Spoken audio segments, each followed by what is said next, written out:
This UCSD TV program is presented by University of California Television. Like what you learn? Visit our website or follow us on Facebook and Twitter to keep up with the latest programs.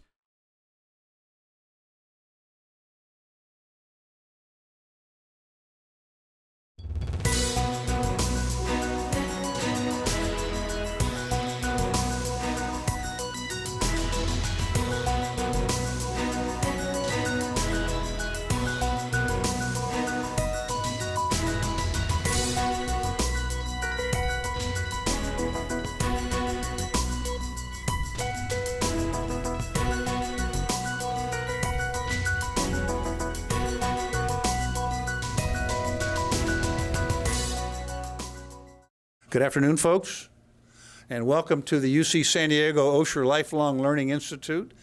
My name is Steve Clary. I'm the chair of the Curriculum Committee, and very pleased to welcome you to this afternoon's lecture.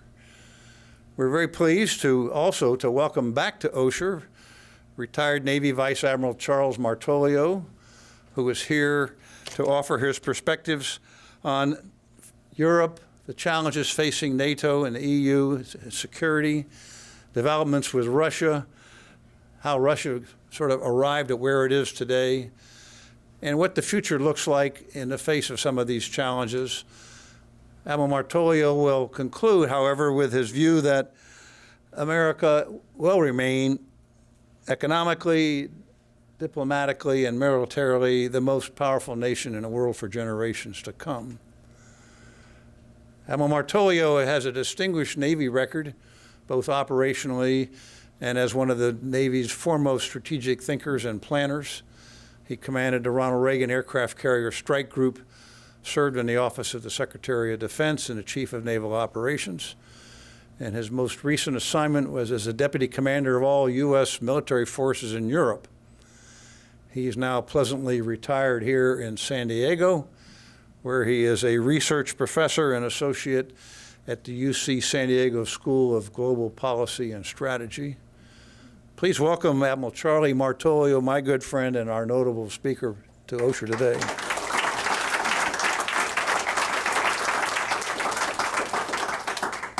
Thank you, Steve, and thank you everybody for braving today's warm weather to come out and sit and listen to our discussion topic. I love putting this slide up because when people see it, they sort of gasp, because they think I'm going to talk about every bullet on this slide. And I will. No, I won't. Every bullet on this slide, every bullet is at play in Europe today as we sit here. And almost every bullet is interrelated with 3 or 4 or 5 other bullets on this slide. And while it's very easy to come up with seemingly simple solutions to single issues, the complexity is how to fix issues that affect multiple other issues whose constituencies are different, whose interests are different, and it gets very hard to do that. And so the bumper sticker at the bottom of the slide is the main takeaway from this slide, and that is that no issue is an island.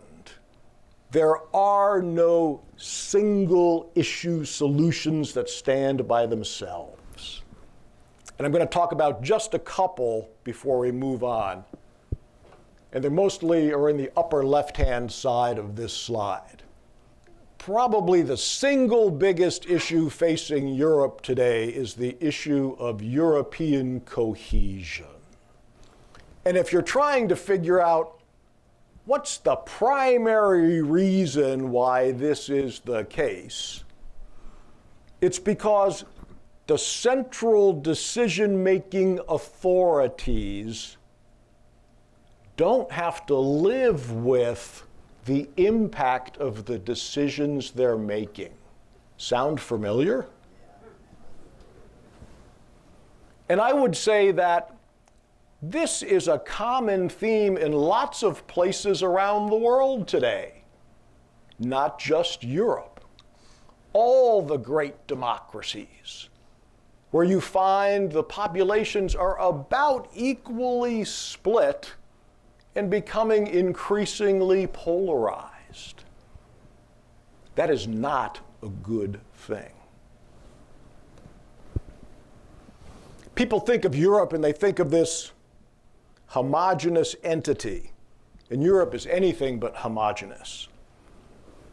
You've got north-south competitions where the economics and productivity of the north are stronger than the economics and productivity of the south. You have different threat perceptions. You know, if you're a Baltic nation or Poland, your perception of Russia is significantly different than if you are Italy. And your perception of the threat caused by migrants is perceptively different if you are Italy than if you are one of the Baltic nations or Poland. And so this is a very large geographic space with lots of pulls going on. And probably the issue that has set off the polls the most is the issue of refugees and migrants. And there is a difference between refugees and migrants. Refugees under international law, you have to provide security for. Migrants, also known as economic migrants, you do not. But in the very confused, war-torn milieu that they are coming from, where there are no records, and people certainly aren't going to volunteer that they're a migrant and not a refugee, it's very difficult to break them apart. Extremism and foreign fighters. This has been an issue that we, the United States, have been talking to Europe about for many, many years, because we have seen the people flowing into Syria in particular, knowing that at some point they are going to come back and they're going to have a different, more radicalized value set than when they went over. And terrorism, extremism, isn't a military issue per se. Inside of national borders, who owns that issue? The nation, and it's typically, and especially in Europe, it's law enforcement. It's a law enforcement issue, and it's a national issue. And yet, who controls the sluice valve coming into Europe? Is it individual nations? No, it's the European Union. So there, again, there's this disconnect between those that have to live with the issue and those that are in control of the issue. And for any of you who've worked business and privacy issues in Europe, you'll know that privacy is an extraordinarily protected attribute in Europe, which sometimes is good, but when you're fighting extremism and you're technologically sophisticated like Europe and America, there's got to be a balance there between protecting privacy and protecting the people and the population. And the euro crisis has kind of quieted down in the last couple months. I'm not so sure it's quieted down as opposed to other things have replaced it in the international limelight, because there are still issues bubbling on the surface, not under the surface. Italian banking stability, new government in Portugal, and Greece is certainly not out of the woods yet in terms of their deficits, that will bring the euro crisis back in the not too distant future. And so you can see there are economic, there are diplomatic, and there are military elements to everything that we were just talking about, and they're all in play. So let's talk a little bit about NATO, the North Atlantic Treaty Organization. Established in 1949 to safeguard Europe from the Soviet Union. Today it has 28 members. And sometimes you hear NATO expansion is not a good thing, especially as it relates to Russia. But most people don't realize that the evolution of NATO or the expansion of NATO has been a core tenet of NATO since it was established in 1949. It has expanded 6 times since then. If you look at the NATO alliance treaty that all the members have signed and pledged, Article 5 is the one that gets the most interest because it's the one that basically says if one member is attacked, we treat it as if all nations are attacked. In other words, all of NATO comes to the defense of the nation that is attacked. How many times has Article 5 been invoked? Yeah, you guys watched the debate last night, huh? One time, after 9/11, when all of the NATO nations voted to come to the aid of the United States of America in the wake of the 9/11 attack. It's a consensus alliance. What does this mean? It means that for NATO to do anything, all 28 nations need to agree. If one nation does not agree, NATO can't function. Remember at the very beginning we talked about that wide disparity of views on security, on economies, on diplomacy. Imagine trying to get 28 nations to agree to do anything. That's a requirement for NATO. And part of the treaty is the recommendation that all nations spend 2% of their gross domestic product, at least 2% of their gross domestic product, on defense and defense issues. Of the 28 nations, 4 currently meet that threshold.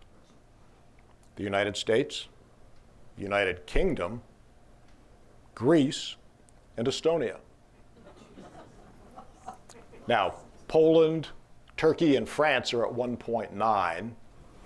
The others are at a level below that, including some economic powerhouses. And yet, because of what's going on in that part of the world, the economic powerhouses in particular are now increasing their outlays because they, like us, realize there's inherent value in working as part of a powerful alliance.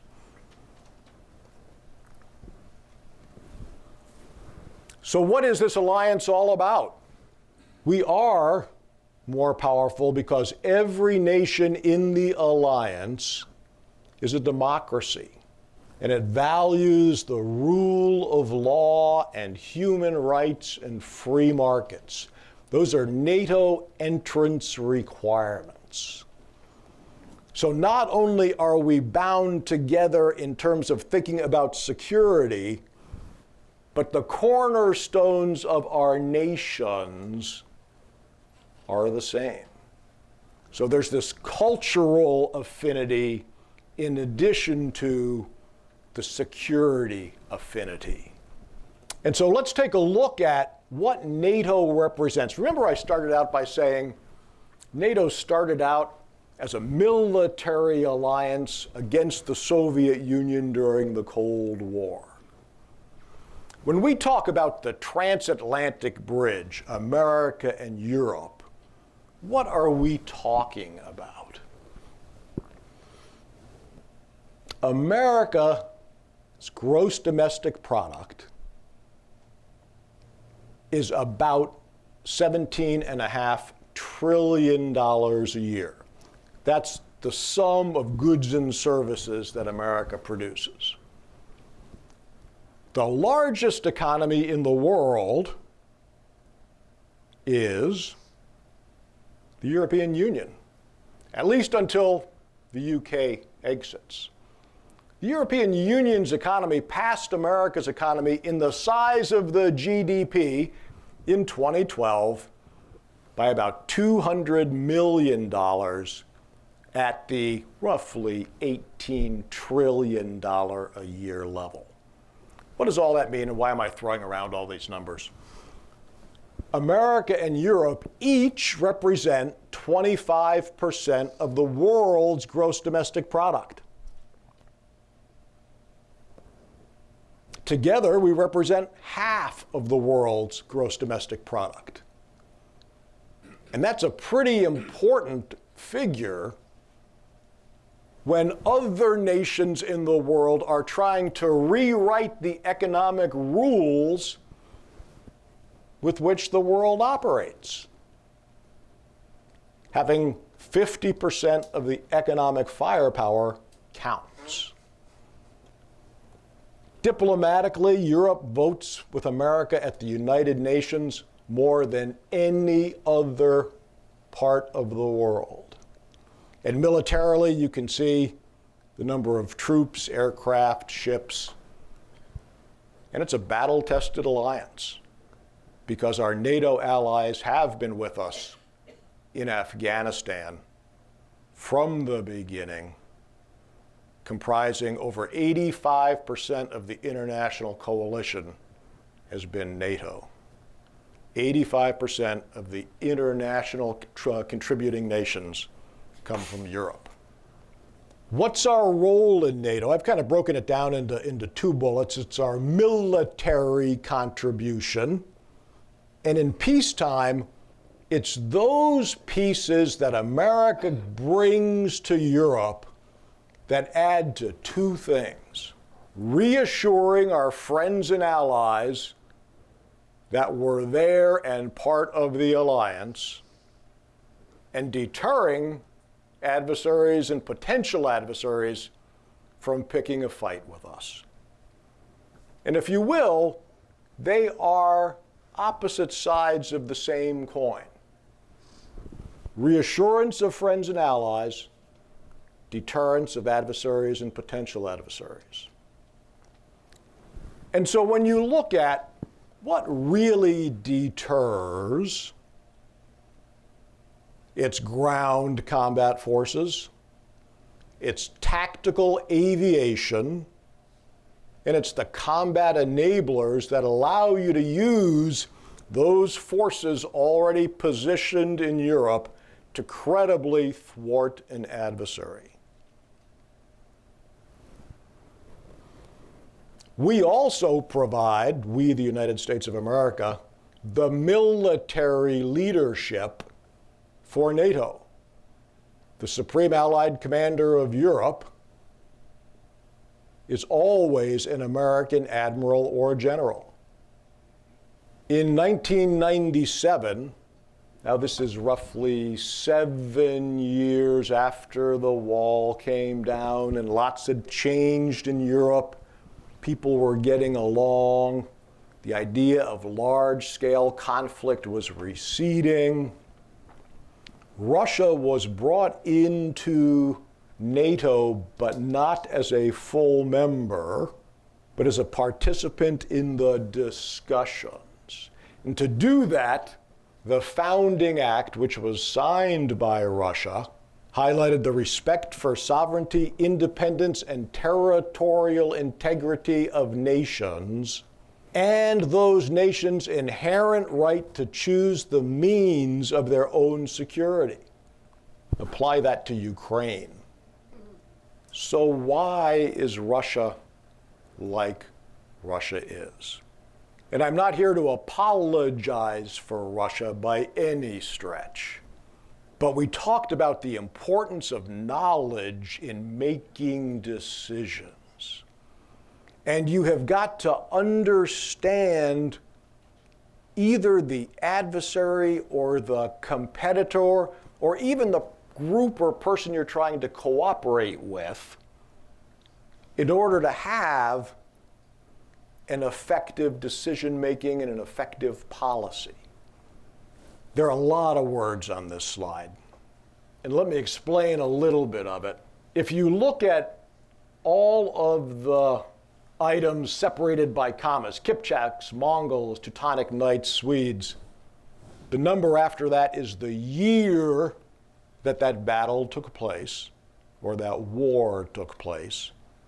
And if there is not an asterisk, it means those folks attacked what was then Russia. If there is an asterisk, it means Russia was expanding its borders because in their mind, a defensive buffer is the key to security because they've been invaded so many times to such detriment. As Americans, we don't see that so much, do we? Why? Because we're separated by two massive oceans, and we've got neighbors to the north and south that are friends, not military enemies. So it's a very different mindset, this idea of borders and buffers, if you're a Russian than if you're an American. And if you look at the bottom of the slide, just in the last century, the level of violence that the Russian people have either absorbed from outsiders during 2 world wars or through repression internal to Russia, those numbers are staggering. 40 million people killed. And that plays in the Russian psyche, and it is exploited by the Russian leadership. So the Russian people, they think in terms of defending their nation through buffered borders. They tend not to like other cultures. And because of that, they are very willing to tolerate hardship, economic hardship, political repression internally, and sending troops to the border areas to fight and die in order to defend the motherland. That's what, among other issues, is a key driver of Russian policy.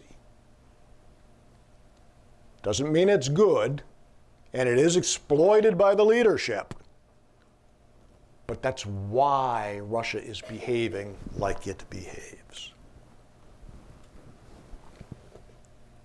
The fundamental difference between the West and Russia can be boiled down to this.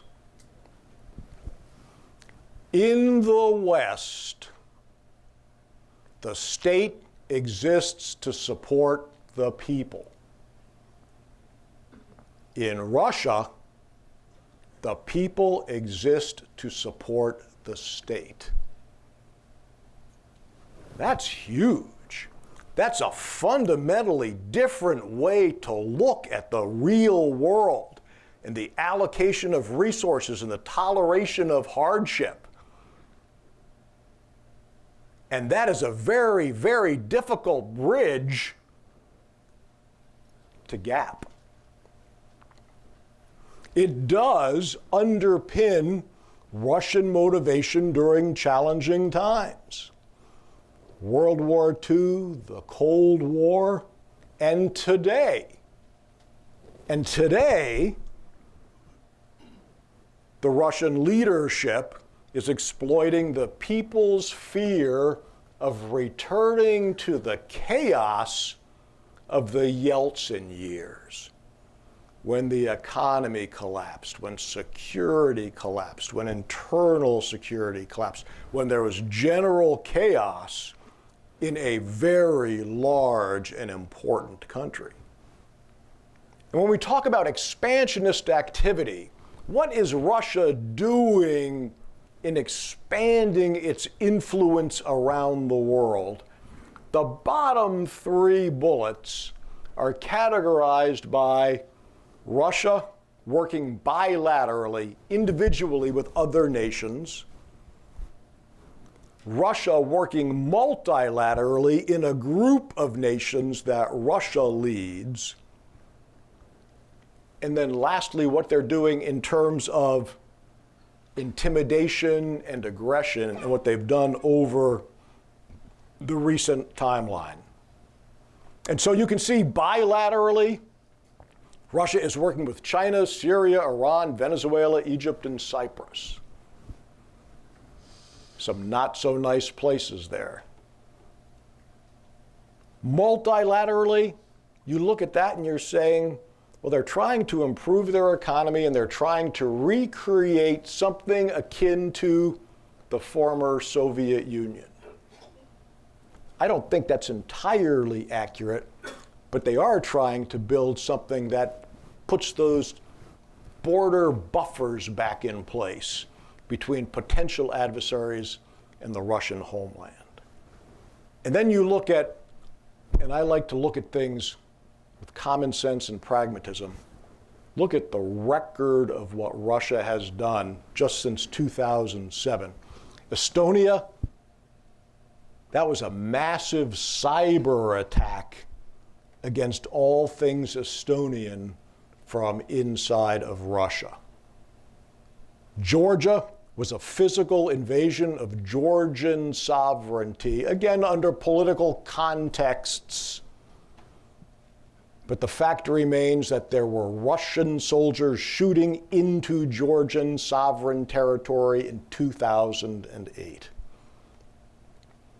The Zapad exercise series. Nothing wrong with exercising your military forces. It is a good thing to do. It's a prudent thing to do. We do it all the time. And Russia started doing it in 2009 on a very large scale, including in very provocative positions, like just east of the NATO border. Again, nothing fundamentally wrong with that, because you want to train where you may fight. But if you're looking to add to security and stability, that may not be your best choice unless you really believe you're going to fight or have an intimidating effect on your adversary, in this case, NATO. Ukraine, Crimea, that was just naked aggression against a sovereign nation in violation of agreements that Russia had signed in the wake of the Cold War. Their 2014 military strategy, which re-articulated some of the new nuclear principles regarding the use of nuclear weapons by Russia. Horrendously irresponsible discussions by President Putin and other members of the senior Russian government. The thrust of which is we escalate to nuclear weapons to de-escalate. Phenomenally dangerous gambles. And then Syria. And you'll see we've been trying to work with the Russians to get some modicum of control in Syria. And the reports over the last 24 hours have been very, very disheartening. If you talk about Russia, you got to talk about President Putin. First part of his career in the counterintelligence services of the KGB, in St. Petersburg, and in Germany. And in the fall of the wall in 1989, shortly thereafter, he retired from the KGB and went to work in the government, initially in St. Petersburg, then he moved to President Yeltsin's administration. And then in a relatively surprising move in 1999, Yeltsin appointed him as prime minister over hundreds of other people that were more senior to Vladimir Putin. And then Yeltsin resigned and appointed Putin president. But then he ran for office in 2000 and was elected. You can see the outcome of the elections there. At the time it was 4-year terms. You could stand for 2. Yeltsin did. Turned the presidency over to President Medvedev, 2008 to 2012. And then reassumed the presidency after that gap. And they changed the length of the tour of office to 6 years. So now, should Putin choose to run in 2018, which he will be around, and we will have to deal with him until 2024. So what is his ideology? I'm going to start with something that's at the bottom of the slide. The quote from Yeltsin, that the collapse of the Soviet Union was the greatest geopolitical catastrophe of the 20th century. That's President Putin's mindset. And you hear him say things like sovereign democracy. How many people are for sovereign democracy? I am. It sounds pretty good, doesn't it? Until you figure out what the definition, his definition of sovereign democracy is, which is that nations have the inherent right to make their own rules. Sovereign nation, I can make my own rules. Traditional values, things like human rights, women's rights, rule of law. Who's against traditional values? Except to President Putin, that means from a national perspective. And if you disagree with either of those two, you're met internally and externally with aggressive nationalism. Militaristic externally and police internally. And so who is Vladimir Putin? Is he the defender of Russia? Yeah. Is he an imperialist? Is he trying to push the borders of Russia out? Yeah. Is he an opportunist? He himself said he was an opportunist when it came to Ukraine. And people try to figure out which of the three is he. I think he's all three. And there's some good, and there's a fair amount of bad in some of the three. Parsing through that is what we expect our national leaders to do. So what are the friction points with Russia? I've broken this down into 2 categories. Those things that we argue about and that we compete in, and those things that we may conflict, but on the low end of the conflict scale. Remember, we were talking cooperation, competition, and conflict. Those are the things that fall into the challenges. Ukraine, Georgia, Moldova, and the Baltics. Iran, Russia's embracing of Iran. North Korea, our ballistic missile defense policy. Global nuclear policy, global cybersecurity, and space policy.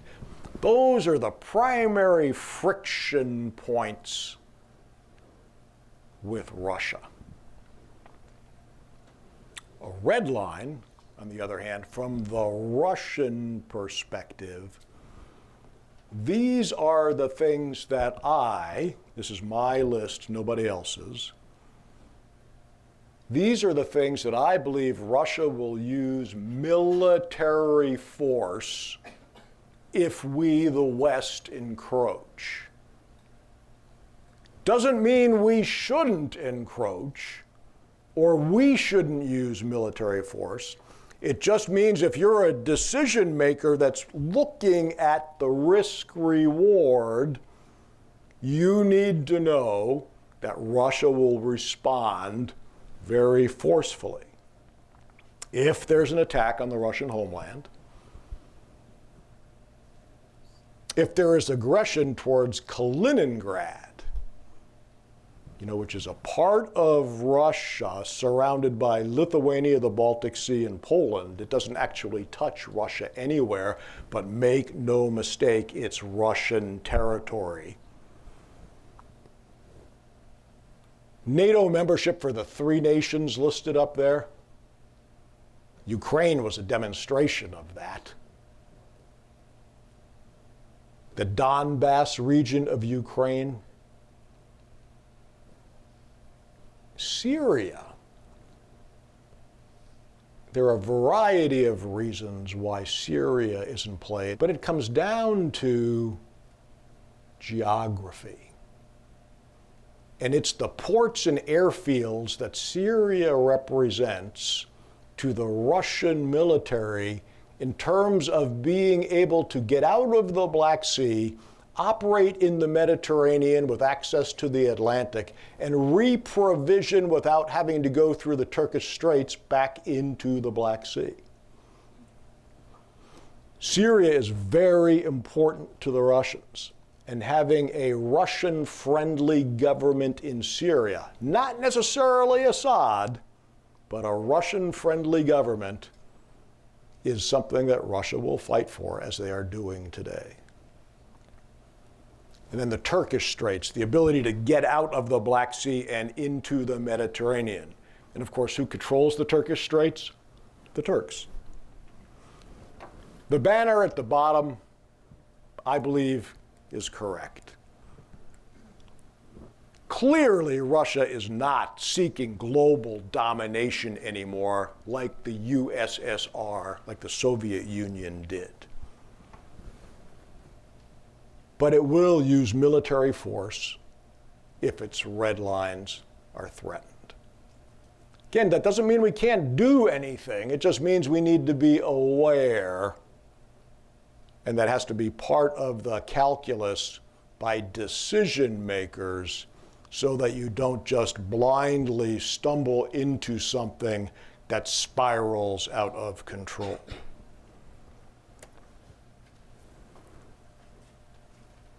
Zones of cooperation. This is what makes good strategists separate from strategists, and what makes good senior military officers separate from military officers.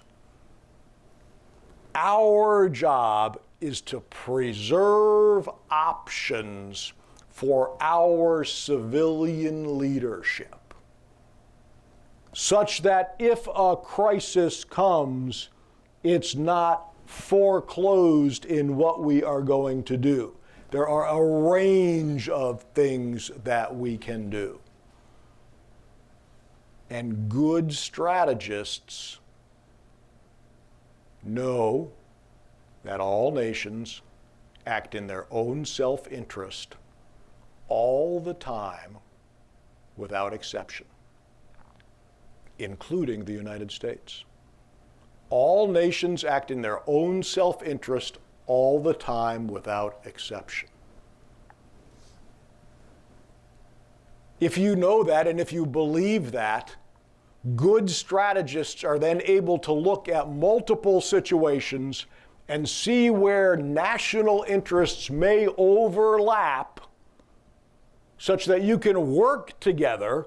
You can be on that cooperation side of the cooperation, competition, conflict spectrum while you're competing and maybe even on the lower end of the conflict spectrum. And that's what you want your national leaders to be able to do. This is my list of things that we ought to be thinking about doing with Russia. Some of them you can read about in the newspaper. It's the implementation of the Iran nuclear agreement, since we're both signatories to the agreement. Syria, illegal drugs is a phenomenal problem in Russia. Phenomenal problem in Europe. Phenomenal problem here. Can we work together on that one issue? Weapons of mass destruction proliferation. Stability in Afghanistan, as much a Russian interest as an American interest. Arctic development, you can see the other. But the banner at the bottom of the slide, you got to have that overlapping interest, but you've got to have a willingness to work together, and most importantly, trust. And how do you build that trust? Does trust come when I have a crisis and I pick up a phone and I call you and say, I need your help, I have a proposal?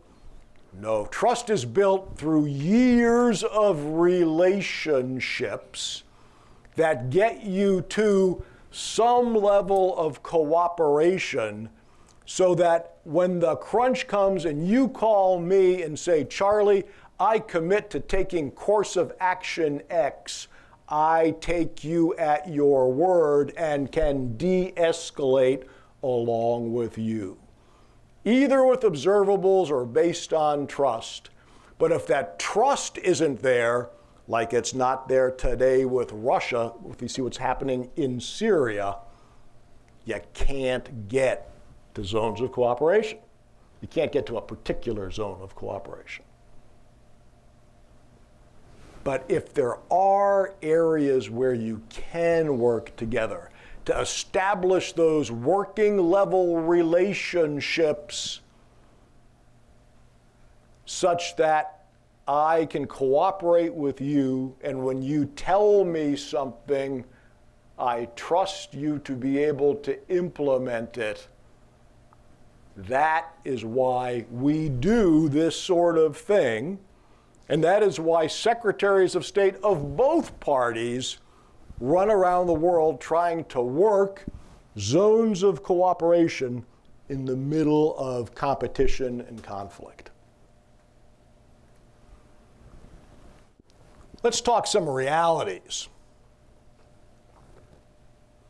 NATO on the left, Russia on the right. Remember I said Russia is an issue to be managed, not won. We can do that because time is on our side. We don't have to make precipitous decisions that may turn out to be bad, because look at the numbers. There are 800 million people in NATO. A little less than 500 million in Europe, and about 340 million in the United States. Against a population of 146 million. Demographically, Russia is in precipitous decline. Europe is in decline. And America is in pretty good shape. In fact, America demographically is in the best shape of any developed nation in the world. Remember we said the economic element of national power is the most important, diplomatic, military. Look at the overmatch of the West compared to Russia. The GDP of NATO is $35 trillion a year, and Russia is $1.8 trillion. And look at the size militarily of NATO. Who's going to win this competition? It's not Russia. So the attributes, the numbers, the power is on the side of the West if we wield it wisely. And that means a combination of economic, diplomatic, military, and informational carrots and sticks. So what's different this time compared to when Russia was the Soviet Union?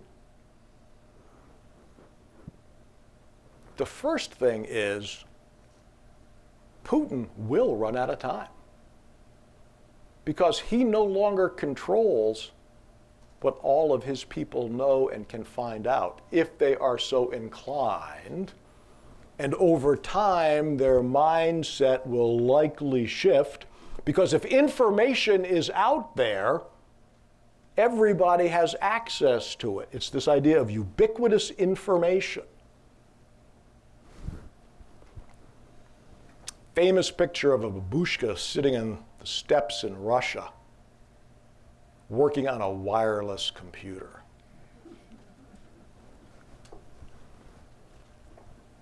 Dramatic economic overmatch. I mean, look at that. 35 trillion versus 1.8 trillion. And how many people here knew that the GDP of the state of California is bigger than the GDP of Russia? Now, I don't mean to minimize the capability of Russia or be insulting to Russians.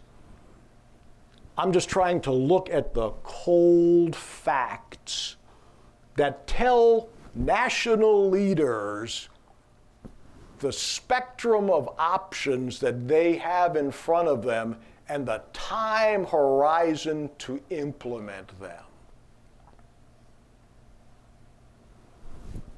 We must, as a nation and as a member of NATO, reassure our NATO allies and have sufficient deterrent capability all the way from global nuclear to conventional warfare, and that deterrence is the right capabilities at the right level of readiness, at the right location, and the national will to employ those forces aggressively if deterrence fails. And I, as a military person, can tell you with certainty that the uniformed military would rather deter, credibly deter conflict than fight. But in order to deter, you've got to have that national will to engage in conflict, even though you don't want to. And that takes the right capabilities at the right level of readiness, in the right location, and the national will to employ them. I'm going to start cutting to the end here. We talked about America being the glue that holds NATO together, and that NATO generates European security, which is critical for the prosperity of Europe, but it directly benefits the United States of America. The European Union is our number one trading partner globally. That turns into money and jobs. And the cost of that prosperity, that $18 trillion European Union GDP, is the cost of maintaining America's role in the alliance, which then has a disproportionate return back to America in terms of dollars and jobs. So the NATO alliance, which started out as a military alliance focused on the Cold War, has a huge economic piece to it now because we are the glue that kind of holds it all together. And it impacts us economically, diplomatically, and militarily. Dual track approach with Russia. There are carrots that we can and should employ.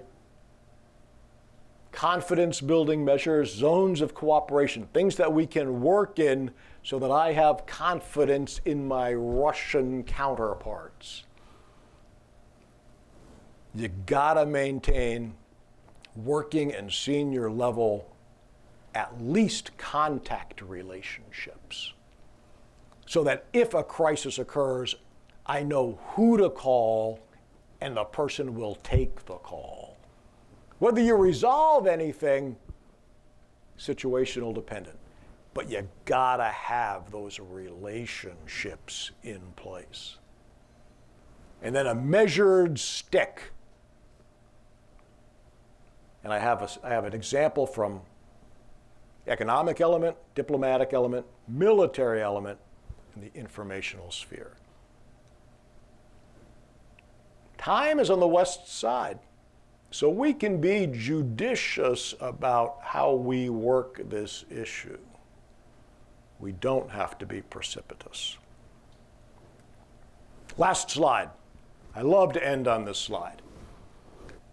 A lot of you will remember the things that are in the cloud on the left-hand side of this slide. These are all of the things since the end of World War II that supposedly presaged the settling of America.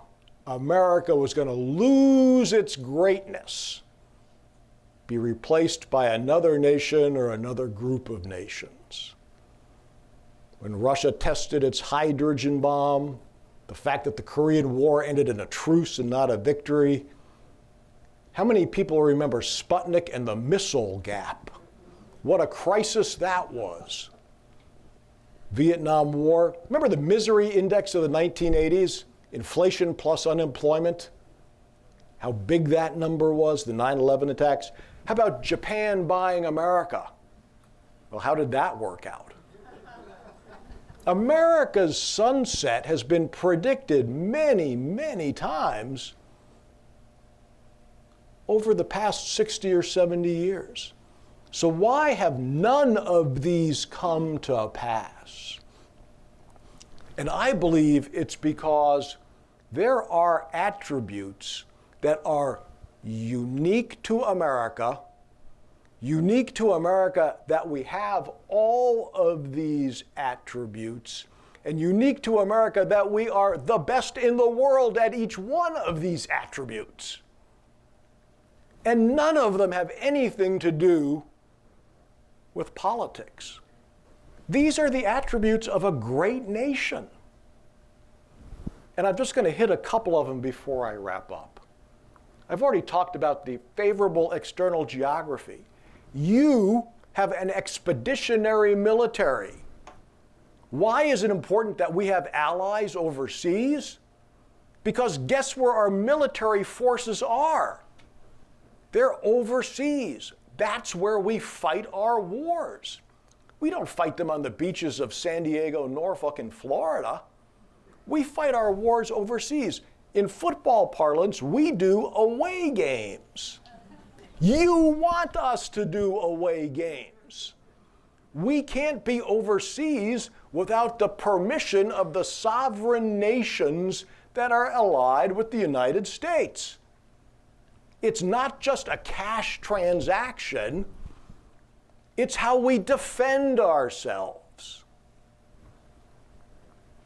We have an extraordinarily diverse economy. We are the best in agriculture, the best in industry, the best in technology, the best in medicine, and it's all in America. I often hear, but the dollar. To which I say, what's going to replace the dollar? Is it the euro? I think not. They're having enough troubles maintaining the euro today. Is it the Chinese yuan? Absolutely not. Why? Completely different lecture. But the Communist Party of China will never let go of the yuan and never let it float free, because that's how a cornerstone of how they control their economy, and that's how they control China. Is it the yen? No, it's just not a big enough currency in the global marketplace. There's nothing to replace the dollar. Last thing I'll talk about is energy. What is the bottom line of fracking? Fracking, the extraction of oil out of the earth from shale, is the sluice valve that now determines how much oil is on the market. And how much oil is on the market determines the cost of a barrel of oil, right? Who controls the sluice valve? Is it the Saudis, the Iranians, the Russians? It's the United States of America. It's American fracking. So the days of being held hostage to high oil prices are gone for our lifetime and for generations. Now, I don't mean to simplify some of the complex policy issues relative to fracking, but the technology is there, the oil is there, and it's a very simple process to turn it on and off in comparison to other oil extraction techniques. This gives us an incredible amount of power above and beyond what we already have. So I get to my last point, which is the banner at the bottom of the slide. There's a unique combination. Our location, our resources, our economic power, our technological, all of those things added together are the cornerstones that will hold America in its leadership position, not only in our lifetime, but in the lifetime of our children and our children's children.